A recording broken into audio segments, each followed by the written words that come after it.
Hello ladies and gentlemen, welcome to a Dota 2 hero preview of Oracle, a hero recently announced by Valve to be the next one imported into Dota 2. So, if you want to look at what the hero looks like, you can go to dota2.com/Oracle, and this image was actually taken from that website, day1/9. They had a cool little comic that is presented to give you a little bit more of the lore and to give you some hints as to what he may appear to be in Dota 2. So he's this like bluish looking guy, very futuristic looking. He's holding this orb of power in his hand. I have seen this moment unfold in 100 different ways. So he's like a little bit, all-knowing, omniscient, very powerful, futuristic being. So going into the hero lore, this was taken from www.playdota.com/hero/oracle. Few have the knack for plucking the strings of fate, let alone seeing them for what they are. Fate is as mysterious as it is fickle, but for Nerif, which is the Oracle, it has always been a burden. Those chosen must answer the call, and since boyhood he has been raised into the hallowed role of Oracle, proclaiming destiny's path to those worthy to hear of it. Though many of his ilk have chosen more peaceful routes to serving fate, he never felt that the future must be passively proclaimed. With a view of fate before him, his powers were suited by nudging and pulling threads, and, where needed, severing them to better the life of all. It was inevitable that his abilities would culminate in deadly battle he knew would come to pass, and he is ready to cut life short to lengthen others. So again, he's this very powerful being that can manipulate the strings of fate. And a lot of mythology, there's usually some being that if your life is represented by a string, if they want you to die, they'll just snip it off, and he has that power. And of a little importance is he is on Radiant, or in Dota 1 he was on the Sentinel side, so he's kind of a good guy. He usually will help out the good guys and maybe cut life short of the bad people to serve whatever he deems appropriate. So I'm not really sure what his agenda is, but he does have this very powerful ability to control fate and kind of see everything as it comes to pass. So the hero stats on this left side, you see this cool looking blue dude. Strength 18 plus 1.9 per level, agility 15 plus 1.7, and intelligence, he's an intelligence hero, 23 plus 2.9. His stats are very middling in terms of HP, mana, damage, armor, movement, speed, all within like one standard deviation of normal if all the heroes are on a bell curve. And the heroes that are the hero stats that are a little abnormal are the turn rate, 0.4, slowest in the game, tied with many other heroes. He doesn't turn very fast. Attack range 620, just slightly out of range of the most popular attack range, which is 600, the standard for range heroes. There are shorter ones, Gyro, Luna, Avenge, etc. And there are longer ones, Techies and Lina, Sniper, but he has just slightly more attack range. This generally means that the hero is like very weak in some ability too. Like Lina's just unpopular, Sniper, his damage is terrible, Techies' damage is even more terrible. So they have slightly longer attack range to compensate. His missile speed, a little bit on the slower end, but nothing that unusual. His base attack time is actually a little bit faster than normal too, which is very strange on a very powerful spellcaster such as Oracle, or known as Nerif.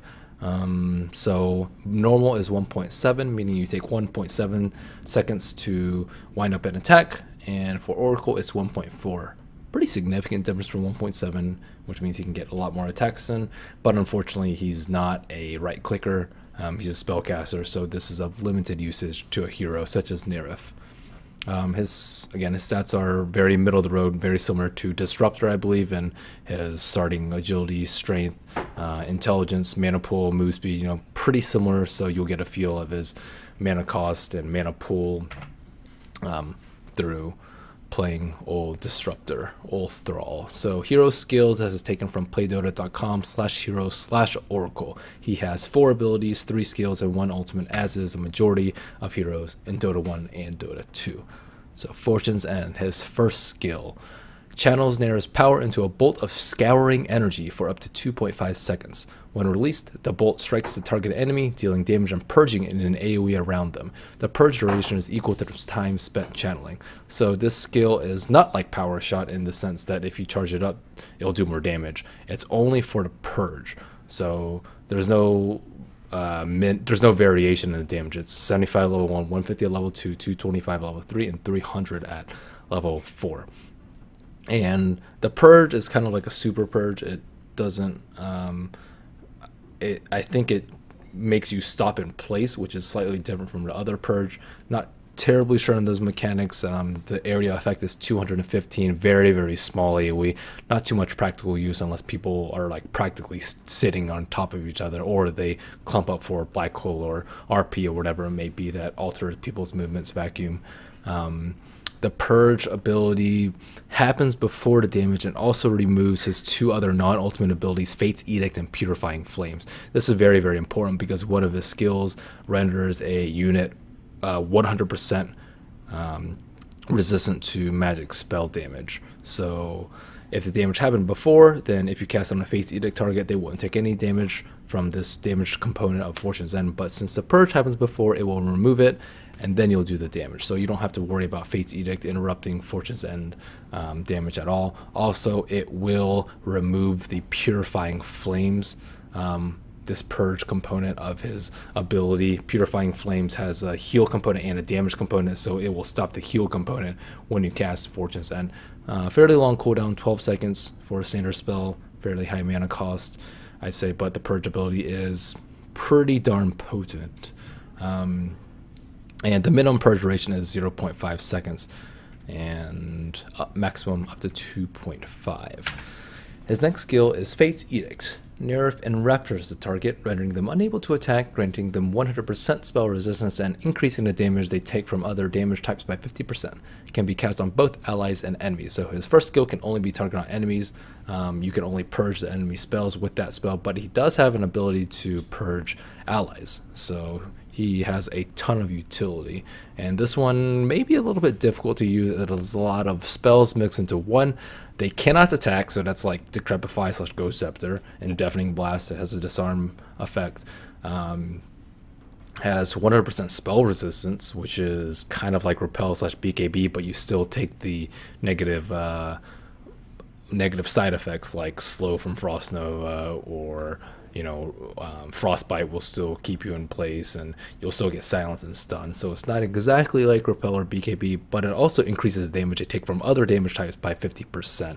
I believe that includes pure damage too, so physical and pure will be increased by 50%. So it's like Soul Catcher in that aspect. So a lot of spells mixed into one. Can be cast on both allies and enemies, so you can use it to save a target, like if Lena is about to blow someone up on your team and you see it coming, which as an Oracle you should be. You pop Fate's Edict on them, boom, Light Strike Ray hits, they get stunned but take no damage. Dragon Slave hits but they take no damage. Laguna Blade hits but they take no damage. So could be potentially very amazing. At the same time, you could cast it on a target and then they get destroyed by like a Phantom Assassin. Blink Strike on them, crit once for I don't even know how much, let's say 1,000, and then take 50% more damage. Boom, your hero's one shot and your teammates like WTF. So be very careful with the spell, and on top of that you can cast it on enemies too. So if someone who does physical damage, like again Phantom Assassin and pure damage, blinks onto a target and you cast Fate's Edict on them, they will blow up so darn fast. So that's pretty cool. But at the same time, if you cast it and right as the lion is about to Finger of Death someone, not so great. So be very careful about the spell. Pretty low mana cost, 50 mana, pretty low for a spell of this much potency. And the only thing that scales is duration. Base is 3, so one value point is very good, 3, 4, 5, 6, and the effects don't change as the level increases, just the duration. And the damage type is pure, so if you do 100 physical damage to a hero, it will do 50 pure damage on top, not 50 physical damage. Minor quirk for some mechanics questions, so not that big of a deal. His third skill is the one that you'll probably be using the most, since it is only a 3-second cooldown, but it is very mana intensive. Mana cost is 100 mana cost every 3 seconds, very similar to Arcane Bolt of 70 mana cost every 2 seconds. So you can get a feel for that this hero is very mana intensive, that you will need some sort of mana item or mana pool item. Burns away impurities from the target, dealing heavy damage and causing them to regenerate life each second for 9 seconds. Can be cast on both allies and enemies. Again, another fairly difficult spell to use because you can cast it on enemies and allies. Do you want to heal your ally? Do you want to deal damage to an enemy and then later heal them up? What do you want to do? Do you want to cast Fate's Edict on them so that they don't take the damage part and they still heal? Or do you want to use it on an enemy so you can one guy does physical damage to them and then Purifying Flame someone else? It's a very difficult spell to use. Casting range, again, close to that 600 700 range, a little bit greater than that though at 750. Probably a good thing since you're using it the most. Duration 9 seconds, affects 90 damage and heals for 11 HP a second over 9 seconds, so heals for 99, 180 and 22, etc., etc., 360 and 396 HP over 9 seconds. So this damage is subject to magic resistance. So even if you cast it on an ally, so if you cast it on an ally, they'll take 270 damage instantly, and then they will heal for 44 HP a second over 9 seconds. So all in all, they'll heal for 396 minus 270. So the level 4 heals for 126 each cast over the full duration, which is a lot of numbers to work with. And if there's Meepo or Visage, the numbers are a little bit different, but just assume standard magic resistance at 25%. The damage type is magic. It is non-lethal on allies, and this buff stacks. So fairly complicated spell. If you cast it on yourself with 1 HP, boom, 9 seconds later, you'll end up with 397 HP, barring things like magic resistance on you and extra HP regeneration and whatnot. So it's cool to save like heroes that are, you know, right about to die, but they're in safety. It's nice for nuking a hero that is very, very low. Like if they're at 200 HP, boom, hit them. They won't heal up. No big deal. 3 seconds later, it's up again. So pretty cool spell. You can also use it with Fate's Edict to prevent the damage part of from your ally. Remember that this spell grants them 100% resistance. So cast it on an ally that are resistant to 100% of this large 360 damage, and then boom, they're healed for 396. Kind of cool, right? And the heal is not mitigated by magic resistance. You should know that damage is and heals are not. So this 396 is 396. Unless you cast False Promise, which will double the healing done as well as other stuff. So let me read out the spell ability. Temporarily alters a target ally's destiny, dealing all damage, healing, and regeneration effects on them until Frost Promise ends. Ally is granted invisibility while attacking and moving and casting. Removes all negative status effects when applied. So this is like a purge effect on your allied hero. Removes, slows, and all this negative status effects. It's an amazing support ability. It is like, you know, it is just an amazing ability. This is his ultimate, but it seems very, very overpowered. Cooldown 20 seconds, duration 7, 8, 9. So we're talking about at level 1 like over 30% uptime on ultimate that is this powerful. If you think Shadow Dance is overpowered, this is the trump card to Shadow Dance. It is supremely strong. Casting range 1000, way better than any of his other spells. Mana cost fairly low for this, and so pretty much what it'll do is just pause the target's HP, and then every damage that they take, healing and regen will happen at the end of this 7 seconds. And of course give you invisibility while you do all these very cool things. So if you False Promise and then you do the 100% magic spell resistance damage stuff, and then you cast 2 Purifying Flames, it's only 7-second duration, so you only get a couple of them off. They'll heal for like ridiculous amounts. Remember the 126 number, it'll turn to, or 396, and then you multiply it by 2. Because it doubles the healing. The delayed healing is double when it is provided at the end of duration, and then you multiply it by 2 because you can cast it twice. You're talking about like healing in, you know, at least 4 digits, which is pretty absurd. And then they won't even take the damage too if you cast Fate's Edict. So it's like, okay, this spell just seems like absolutely ridiculous and one of the best support abilities in the game. And on top of that, it just removes all negative status effects. So it's like an aphotic shield too. Like, why would you even draft Abaddon? Why is Abaddon even in the game when False Promise is there? So this spell seems like a complete game changer in Dota 2. So skill builds 1/1/1 at level 3 seems to be a very safe build. All the spells have a fair amount of utility. Purifying Flames with the nuke and the heal. Fate's Edict can prevent heavy nukes and help with bursting enemy targets down, and his Fortune's End is a purge, movement speed slow as well as damage. So 1/1 level 3, and then you should always take his ultimate to 6. I can't stress how darn good his ultimate is. And then you generally max Purifying Flames just because it's a spell you're going to be using the most often, just because it just nukes. You should cast it on low HP heroes and try and burst them down before the heal ends, or heal starts to kick in. Or if you think the heal's about to kick in, then you just cast Fortune's End and purge the heal, and it'll still do that 360 a couple of times too. And then you level up Fortune's End or Fate's Edict next, situationally. Always depends on the game, what your teammate is, what you're playing against, etc. So skill usage plus combos. Probably wondering, well, I know all the skills, what do I do with them? Use Purifying Flames to kill off low HP heroes. This should be pretty easy to do. Once you see a hero, you know, critical HP, Coaling Blade status, then cast Purifying Flames on them. 100 mana, 3-second cooldown should be what your primary use of it, I say, in team fights, or what you should be looking out for, because killing off low HP heroes, very, very important. And they won't heal because they're dead. Fate's Edict plus 2x Purifying Flames to heal allies. So Fate's Edict lasts 3, 4, 5, 6 seconds, which means you can cast it on your ally, and then at level 2, Fate's Edict, you can cast 2x Purifying Flames. You can cast, because it's a 3-second cooldown, and then he has some cast time, and it lasts 4 seconds. So you can prevent that 720 damage dealt, or 540 after magic resistance, and then just use the pure heal. So we're talking about 800 heal with this combo. That's it. Of course, they have the Fate's Edict negative debuff, so they might get owned by other stuff, but just for the heal, pretty cool.